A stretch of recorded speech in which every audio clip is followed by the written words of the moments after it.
বহুদিনের ইচ্ছে ছিল হাওড়া থেকে এসপ্ল্যানেড অর্থাৎ মাটির তলা দিয়ে যে মেট্রোটা গেছে গঙ্গার তলদেশ দিয়ে, সেই মেট্রোয় উঠব। তো এবারে সেই সুযোগ হলো, সেই সুযোগটা আর হাতছাড়া করিনি। সেই উদ্দেশ্যে কাটোয়া রেলওয়ে স্টেশন থেকে রওনা দিলাম, চললাম ফার্স্ট প্যাসেঞ্জার ধরে হাওড়া, কাটোয়া টু হাওড়া।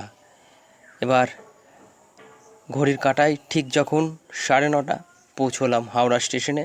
হাওড়া স্টেশনে আমাদের এই ট্রেনটি 5 নম্বর প্ল্যাটফর্মে নামিয়ে সোজা চলে এলাম গুটি গুটি পায়ে 14 নম্বর প্ল্যাটফর্মে।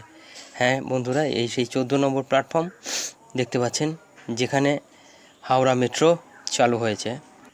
অ্যাকচুয়ালি অনেক দিনের স্বপ্ন ছিল যে গঙ্গার তলা দিয়ে মেট্রোয় চেপে ওপারটা যাব, অর্থাৎ এসপ্ল্যানেড যাব। এই মুহূর্তে হাওড়া মেট্রো থেকে এসপ্ল্যানেড অবধি যাচ্ছে আমার গন্তব্যস্থল সল্টলেক। তো যেহেতু সল্টলেকে এখনও যাইনি, এই মেট্রো আমি এসপ্ল্যানেড থেকে নামবো, নামার পর তারপর যাব। এবার আপনারা দেখতে পাচ্ছেন গঙ্গার তলদেশ দিয়ে আমাদের মেট্রোটি যাবে।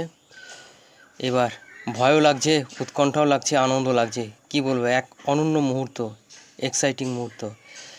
এখানে না চাপলে এই উপলব্ধি আসবে না, ঠিক কতটা আনন্দ হচ্ছে এবং তার সাথে একটু হলেও ভয় লাগছে আপনাদের ব্যাখ্যা করে বলতে পারবো না।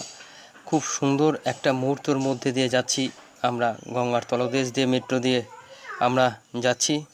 জীবনের অনেক দিনের ইচ্ছে ছিল যে গঙ্গার মেট্রো মানে গঙ্গার তলদেশ দিয়ে মেট্রো করে একটু ভ্রমণ করব, সেই সুযোগ আর হয়ে আসছিল না।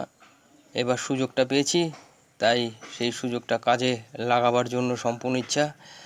আমরা যাচ্ছি গঙ্গার তলদেশ দিয়ে মেট্রো করে এসপ্ল্যানেড।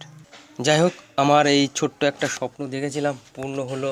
তো ভিডিওটা দেখে আপনাদের কেমন লাগলো একটু জানাবেন, যাতে আমরা আরও এই ধরনের ভিডিও করতে পারি, এবং উৎসাহিত করবেন কমেন্ট করে, লাইক করে।